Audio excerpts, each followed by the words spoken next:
Ang ganda na sana ng mood ni Jacob nang dumating siya sa opisina, ngunit agad yung nawala nang salubungin siya ng kanyang secretary na si Nicole. Alam ni Jacob na nagpapapansin lang ito sa kanya, kaya pinangunahan na niya ito. Nicole, gusto ko lang paalalahanan ka na wag mo nang uulitin ang ginawa mong pagtawag sa akin ng ganong kaaga. Okay lang kung emergency o tungkol sa trabaho, pero kung chismis lang, please be professional naman. May inis na pagkakasita ni Jacob kay Nicole. Sorry po sir, akala ko po kasi interesado. At kailan mo ko nakitaan ng pagka-interes sa ganong mga bagay ha, Nicole? Please lang, gawin mo na lang kung anong trabaho mo, okay? Opo sir. Parang napahiya si Nicole sa kanyang sarili.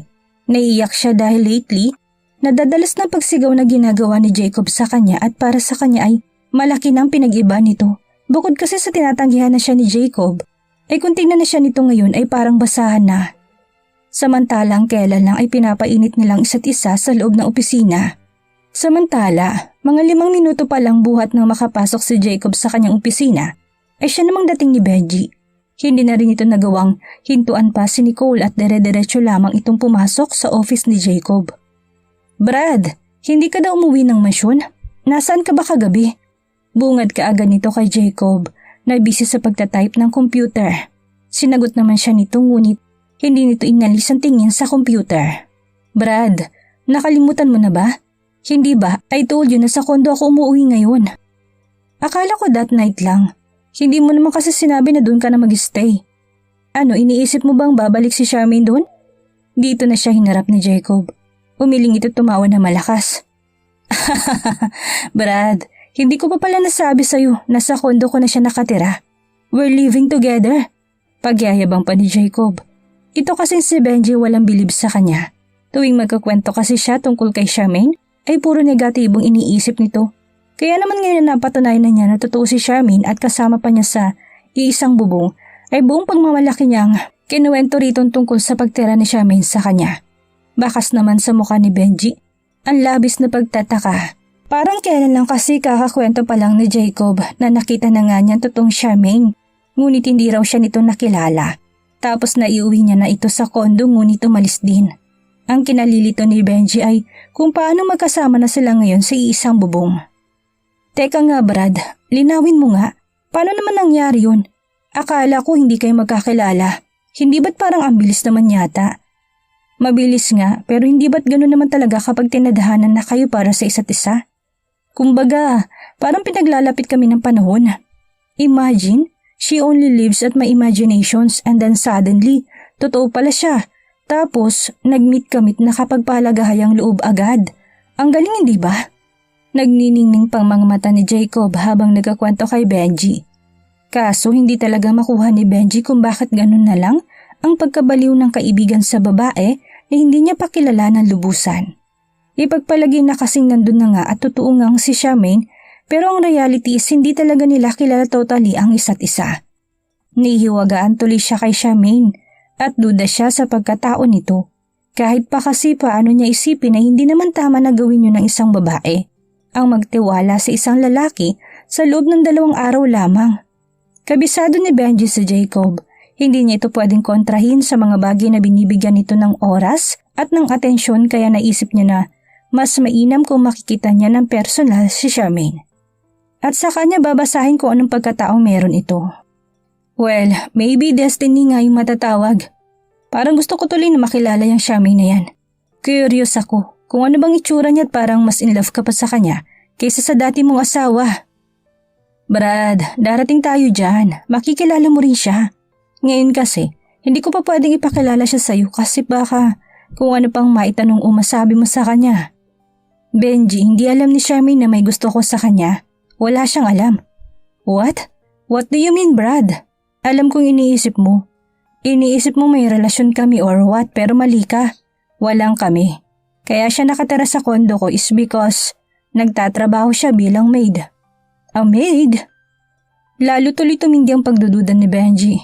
Yes, she works for me. Hindi na natapos ni Jacob ang kanyang sasabihin dahil bigla na lang pumasok si Nicole. Sir, may emergency meeting daw po kayo with the board. Pinatatawag daw po ang lahat ng may slot sa Itata yung bagong mall. I heard Nagkaroon po ng problema si Mr. Ching. Tell them na hindi ako makakarating. Anong oras ba yun?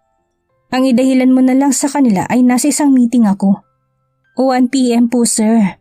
Sir, you have to attend. Balita ko kasi nagka-problema ang panig ni Mr. Ching. Hindi lang po kasigurado sa mga narinig ko pero nag-back out daw po mga stockholders sa mall na itatayo niya. Biglang nagkaroon ng atensyon si Jacob sa sinasabi ni Nicole.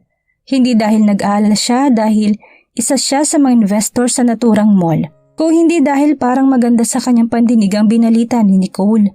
May personal kasi siyang inis kay Mr. Ching dahil na rin sa epekto ng imaginations niya. Kaya kahit hindi naman totoo na ginago siya ng matandang negosyante, ay pakiramdam ni Jacob na ganun din ang gagawin nito sa kanya sa totoong buhay. Bakit daw? Bakit ngayon mo lang to sinabi sa akin? Alam mo naman na pagdating sa negosyo ay interesado ako. Sir, yun na nga pong dahilan kaya tumawag ako sa inyo kanina.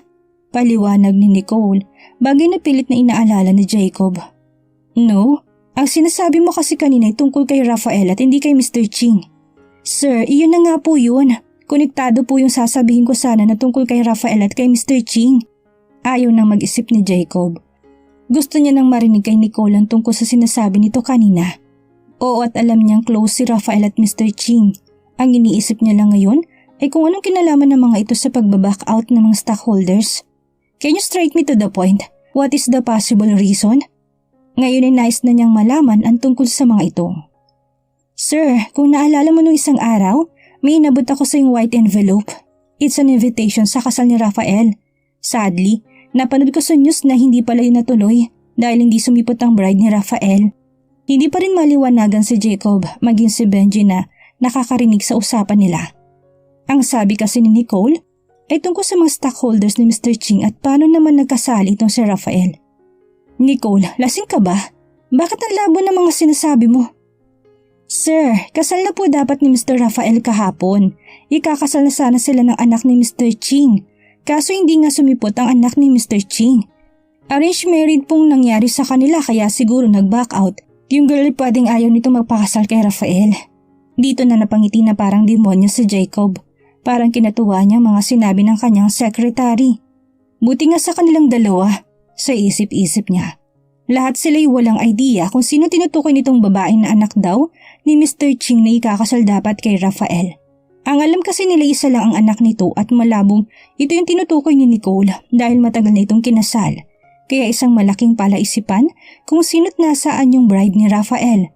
Kahit na walang kaplano-planong umattend sa Jacob, sa nasabing meeting ay pumunta pa rin siya.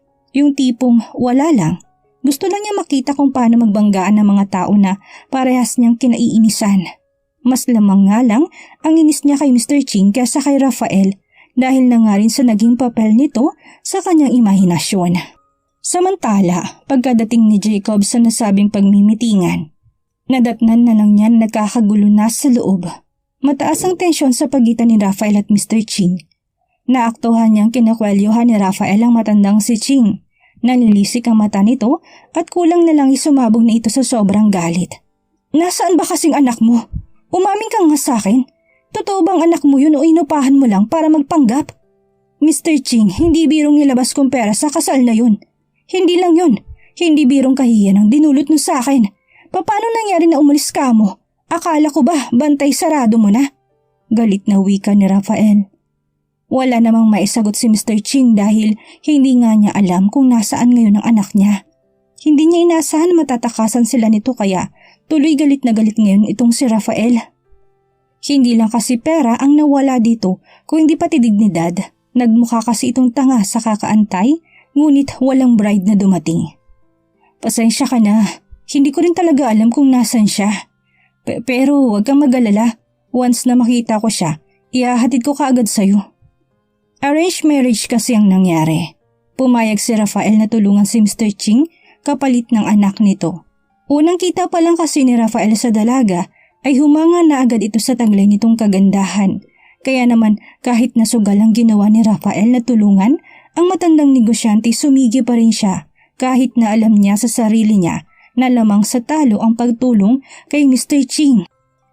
Ang hindi kasi alam ng karamihan, matagal nang lugmok si Mr. Ching. Kumbaga hindi naman totally nawala na itong pera. Kulang lang ang pera nito para mapanatili ang pagpapatakbo ng kanyang mga negosyo kaya kinailangan na niya ng backup. Kaya naman napilitan siyang ipaubaya ditong kanyang anak bilang pambayad ng utang. Yun nga lang, bigla itong nawala. Samantala, habang nasa gitna ng tensyon ng dalawa, ay mga ilan sa kasamahan nila na umawat, ngunit ang iba naman ay piniling manood na lamang. Gaya ni Jacob, hindi siya nakialam. Pinanood lamang niyang mga ito na nagtatalo. Pagkaraan ay nagpa siya na rin siyang umalis. Hays, buti na lang dininig ni Lord ang mga prayers ko. Buti dumating na sa buhay ko si Charmaine. Buti hindi ako natulad kay Rafael na kulang na lang ay sakalin at sakta ng ama ng mapapangasawa niya. Nakakaawa siya. Aba, dapat lang. Dapat na matuloy ang kasal namin. Saad pa nito, sabay tulak sa matanda. Oo, pero bawiin mo muna sa kanilang mga sinabi mo. Nag-back out na kasing ibang investor. Ano pang silbi na tinulungan mo ko kung sa huli siniwalat mo rin ang lihim ko? Wala na rin kasing silbing ginawang pagtulong ni Rafael. Dahil nalaman na kasi na makakasosyo nito na hindi ganon kalakas ang takbo ng mga negosyo ni Mr. Ching. Well, blame it all to your daughter. Kung hindi sana siya nag-back out, hindi sana tayo humantong sa ganito. Hanapin mo siya at nang kahit papano ay may maibayad ka sa akin. Napailing si Jacob sa kanyang mga narinig mula kay Rafael. Napakabata pa kasi nito pero kung makaarte parang anak na lang ni Mr. Ching ang natitirang babae sa mundo. Samantala, isa-isa na nag-alisa ng mga tao sa naturang meeting at sinadya ni Jacob na magpahuli ng lumabas. Hindi para makipag-usap para kanino, kundi para magsabi na rin kay Mr. Ching na siya rin ay aatras na. So, kaya mo naman pala ako ginigipit nung nakaraan. Is dahil palugi ka na pala. In fairness, magaling ka magdala. Napaniwala mo kaming lahat na matatag ka pa. Curious tuloy ako. Kung umuo pala ako sa iyo nung nakaraan, akong makakasal sa anak mo? Maliit din palang utak ni Rafael, no? Napakitaan lang ng babae na uto mo na. Tss, ang dami mo pang sinasabi. Alam mo, kahit pinahiya ko ni Rafael ngayon ay hindi ko makuhang magtampo sa kanya. Siya lang kasi yung taong tumulong sa akin. Nataon lang na nakagusto siya sa anak ko kaya naging demanding siya. Kaya sige, kung gusto mo rin mag-back out, go! Para sabihin ko sa'yo, hindi ko kailangan ng shares mo. Manood ka, Jacob. Once na makita kong anak ko at maihatid siya kay Rafael, babalik ako sa rurok ng tagumpay. Tandaan mo yan. Hindi na nagkaroon ng tsansa si Jacob na sabihin ng balak niyang pag-atras dahil inunahan na siya ni Mr. Ching. Kahit nalugmok na ito ay nagawa pa siya nitong pagmalakihan kaya nailing na lang si Jacob. Gusto ko nga sana umatras na sa iba na lang mag-invest. Kaso baka sabihin mo naman na wala akong isang salita. Huwag kang mag-alala, hindi ko ipupull out ang luxury J sa bago mong mall. Hindi naman malaking kabawasan sa yaman ko kung hindi tauhin ang mall mo. Yun na lang naisip ni Jacob, total, nandun na rin lang naman na. Isa pa kampante siyang matatag ng pangalan ng kumpanya at gaganda pang image nito dahil isa siya sa nanatili. Grabe ka talaga magsalita, Jacob. Baka nakakalimutan mong bilugang mundo. Panapanahon lang yan. Ipanalangin mong huwag sanang dumating ang oras na kailanganin mo ko. Tandaan mo, papunta ka pa lang, pabalik na ako. Darating ang araw na luluhod at luluhod ka rin sa harap ko. Matigas nitong banta. Ginisahan lang siya ni Jacob sabay talikod. Ganito si Jacob pagdating sa pagninegosyo. Basta nakainisan niya, wala na talaga siyang amor. Ang tingin na niya sa mga ito'y kalaban, including Rafael. Speaking of Rafael, sa dinami-daming kotse na makakatabi ng kotse ni Jacob, ay kotse pa ni Rafael na nakatabi niya. Napapikit siya ng mariin matapos niyang makita ang kulay at modelo ng kotse nito. Red Ferrari. Pareho sa kotseng gamit ito sa kanyang imahinasyon. Same ng kay Charmaine. Habang nakapakong atensyon niya dito, ay hindi naman niya namalayang kanina pa pala nakatayo si Rafael sa kanyang harapan. Done checking my car, ha? Sarkastiko nitong tanong habang nakapamulsang kamay sa magkabila nitong bulsa. Dito na nalipat ang atensyon ni Jacob. Tss, paano mo naman naisip na dyan ako nakatingin? Hindi po pwedeng may malalim na akong iniisip. Akala ko balak mo bumili ng ganito eh. Eritado namang sagot ni Rafael. Hindi kasi normal lang ang pagkakatulala ang ginagawa ni Jacob. Para sabihin ko sa'yo, meron na akong ganyan. Andun nga't nakatambak lang eh. Siyempre hindi pwede magpatalo itong si Jacob pagdating sa yabangan. Ngayong nalaman ko na yan palang gamit mong sasakyan. Baka hindi ko na gamitin yung ganyan ko. Ayoko kasi iniisip ng ibang gaya-gaya ko. To tell you honestly, itong kotse ko na to, 2 lang kami sa Pilipinas ang meron ito. Ganun kasi mga taste ko. Kung ganun pala, edi pwede na akong umalis. Ayaw na sanang patulan ni Rafael ang pagyayabang ni Jacob dahil nakafocus ang isip niya sa isang babae. Kaso dahil mortal nga itong kakompetensya ng Lesotho ay pinatulan na rin niya. By the way, may ganyan din akong kotse gaya ng sayo.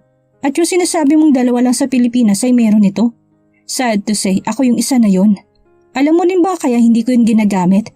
Dahil akala ko ako lang meron noon dito. Nung nalaman kong 2 na kami, tinamba ko na lang sa bahay. Ayoko kasi na may kamukha. Ganun kasi mga type ko. Hindi na nakakibos si Jacob.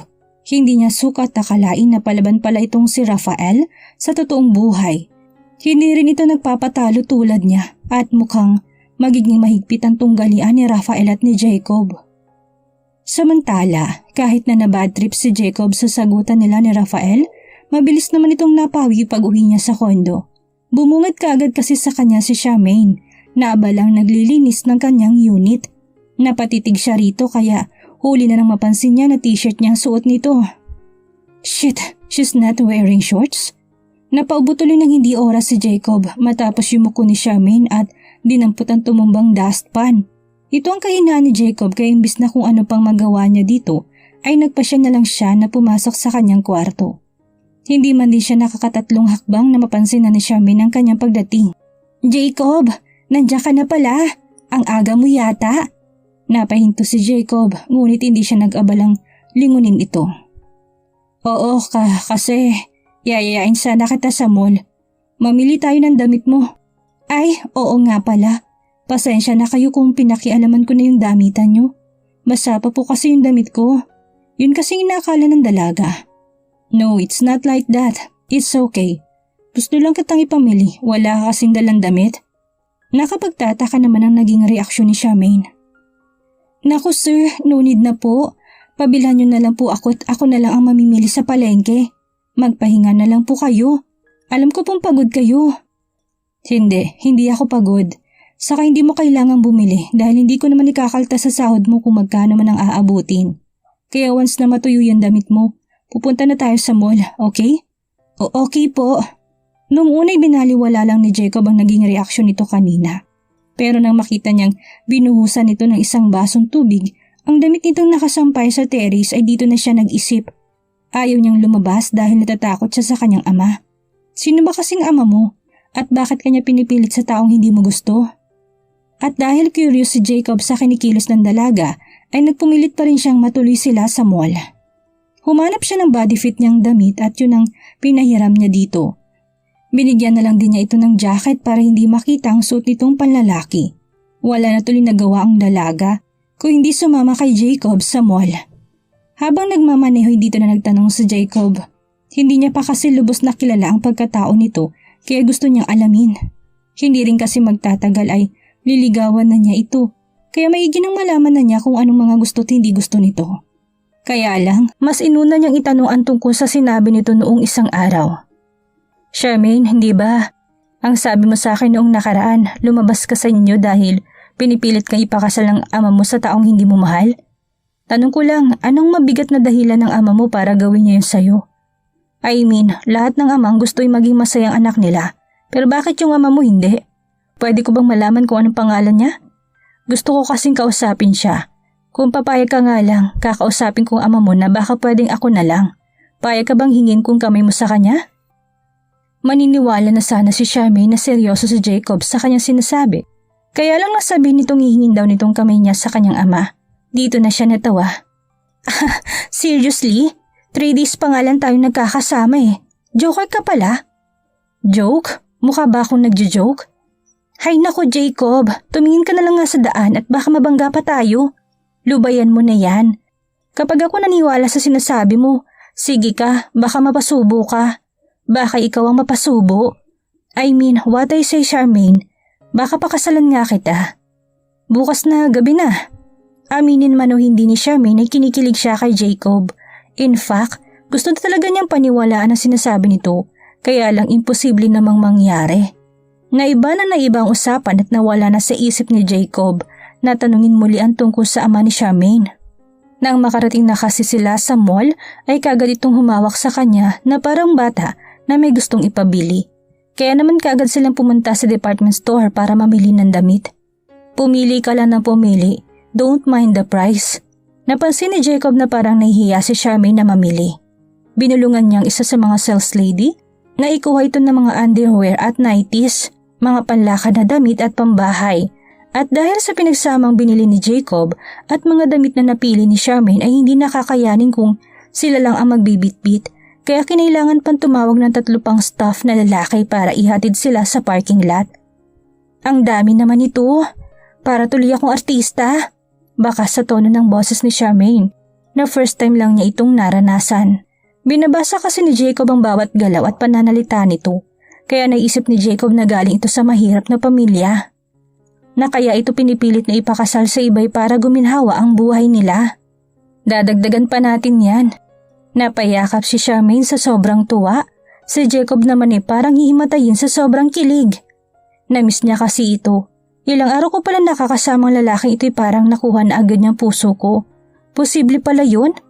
Bukod kasi sa gwapo niyang mukha ay parang may kung anong bumubulong sa akin na dapat ko siyang magustuhan dahil siyang lalaking para sa akin. My heart beat so fast since the night we first met. Para bang matagal ko na siyang kilala? I must admit na noong gabi na yun, nagtiwala kaagad ako sa kanya. Ngayon, puro kabaitan naman ang pinapakita niya sa akin. Ay lalo tuloy akong nafo-fall. Nakakatakot lang kasi baka hindi niya ako saluhin. Baka kasi likas na talagang sa tao na ito at ako lang ito nagbibigay ng ibang kahulugan. Samantala, nandito na kami sa parking lot ng condo unit ni Jacob. Nagtataka ako kung bakit hindi pa siya bumababa ng sasakyan samantalang may 10 minuto na kaming nandito. Hindi pa rin niya pinapatay ang makina nito kaya nagtanong na ako. Jacob, may problema ba? Meron ka bang nakalimutan? Tanong ko nang hindi siya nilingon. Masyado kasi siyang hot, napapaso ako. Nothing, may hinihintay lang. Tipid na sagot niya sa akin. Sino? Hindi na niya ako sinagot sa tanong ko. Maya-maya lang ay may dumating ng 2 lalaki at binuksan ang pintuan ng likuran ng kotse na sinasakyan namin. Ibinaba na mga ito mga pinamili namin at pagkatapos ay sinara na. Boss, ipapanhik na po namin to. Nagpaalam ang mga ito kay Jacob at tinanguan lang niya ito. Muling pinandar ni Jacob ang kanyang sasakyan. Clueless ako kung saan kami pupunta kaya hindi na ako nagtanong. Baka may importante lang siyang pupuntahan. Tahimik lang ako nakatingin sa may bintana ng kotse. Ilang sandali pa'y naramdaman kong kamay niya na humawak sa kamay ko. Under the moon? Tanong niya sa akin kaya napalingon ako. Pamilyar ako sa salitang yun. Oo ba? Gusto ko yun. Saan ba tayo mag-under the moon? Tanong ko sa kanya. Bigla namang nagsalubong ang kilay niya. You know what's the meaning of under the moon? Tanong niya sa akin sabay piga sa kamay kong hawak niya. Oo, yung iinom sa labas hindi ba? Somewhere na 2 lang kayo. Pero hindi ba dapat may banig? Dito na naging seryosong mukha niya. Wala naman ako nakitang mali sa sinabi ko. Charmaine, where did you learn that? Yung under the moon? Hindi ko na matandaan basta nang marinig ko sinabi mo yon. Parang bigla ko nalang na-imagine na iinom tayo sa may damuhan. Yung may swimming pool? Paglalarawan ko sa kanya. Sa hindi ko malamang dahilan, bigla niyang inihintong kotse at niyakap ako ng mahigpit. Kinikilabutan ako. Charmaine, yung term kasi na under the moon, embento lang namin yun ni Benji. Kami lang nagbigay ng meaning nun at yung sinasabi mo na imagine mo. Hindi na niya tinapos ang kanyang sasabihin at mabilis na niyang binitawan ang kamay ko. Pinatakbo niya ng mabilis ang kanyang sasakyan at sa isang malaking bahay niya ako dinala. Una ko kaagad nakita ang swimming pool na parang pamilyar sa akin. Yung garden na parang nakita ko na dati at itong bahay na ito. Palagi ko itong napapanaginipan. Ang weird lang kasi sa pakiramdam. Same with Jacob, I get goosebumps. Charmaine, this is my real house. Dito lang talaga ako umuwi. Kaya lang ako nauwi ng condo it's because of you. Nang makita pa lang kasi kita, I don't know how to explain. Sumandal siya ng kotse tinilamos ang mukha gamit ang kanyang kamay. Nang makita kita sa bar, parang ayaw na kitang pakawalan, Charmaine. Maniniwala ka ba kung sabihin ko sa'yo na para siyang hirap na hirap sa kanyang gustong sabihin, kaya naman ako nang unang humawak sa kanya. Hinawakan ko siya sa kanyang balikat at kinalma. So ang ibig mo bang sabihin na dito ka talaga nakatira? Na kaya ka lang umuwi sa kondo dahil nga nakita mo ko?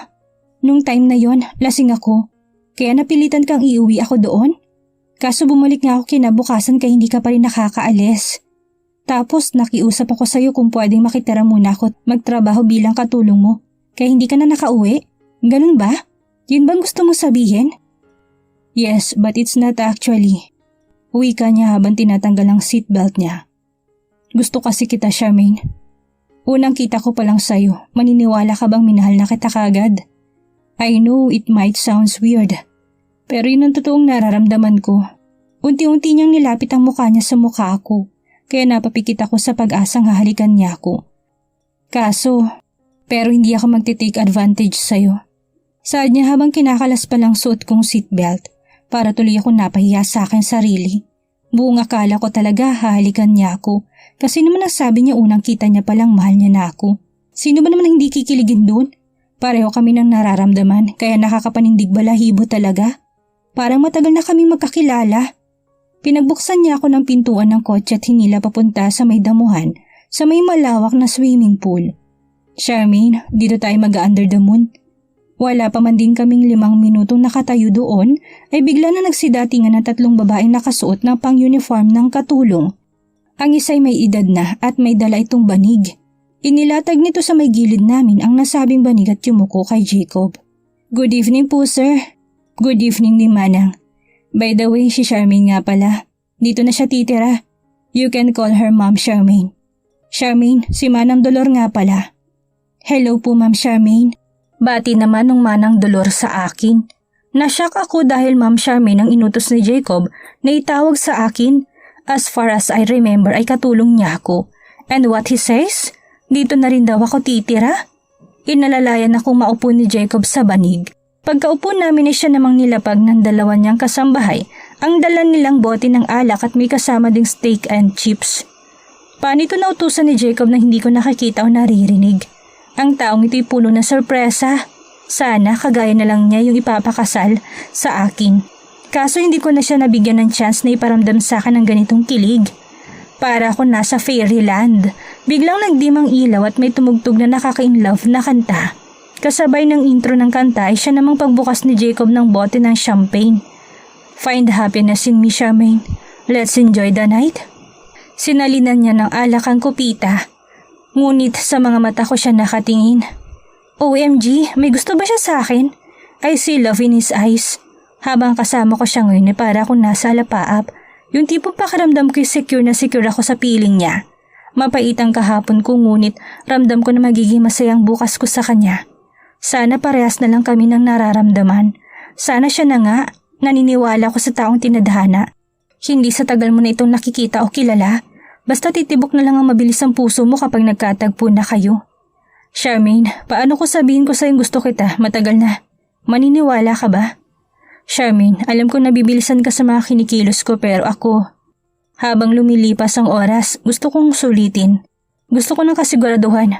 Baka iniisip mo na sa sinasabi ko ito, kung kani-kaninong pero maniwala ka man. Mahal kita, mahal na mahal, pero kung nagdududa ka pa sa akin, pwede bang hayaan mo kung iparamdam sa yung tunay kong nararamdaman? You stay with me, Charmaine. Live with me in this house, not as a maid, but as my partner. Kung ang inaalala mo is yung papa mo, ako nang bahala sa kanya. Magpapakilala ko sa kanya, not as Jacob Cuevas, but a man who's willing to do everything just to win his daughter. Pipilitin kong higitan yung lalaking gusto niyang ipakasal sa'yo. Pilit kong sinisingkin sa aking isipan ang lahat ng sinabi ni Jacob. Hindi ko alam kung bakit o paano nangyaring mahal niya raw ako noon pa, samantalang kailan lang naman kami nagkakilala. The way he speaks, it hits me big time.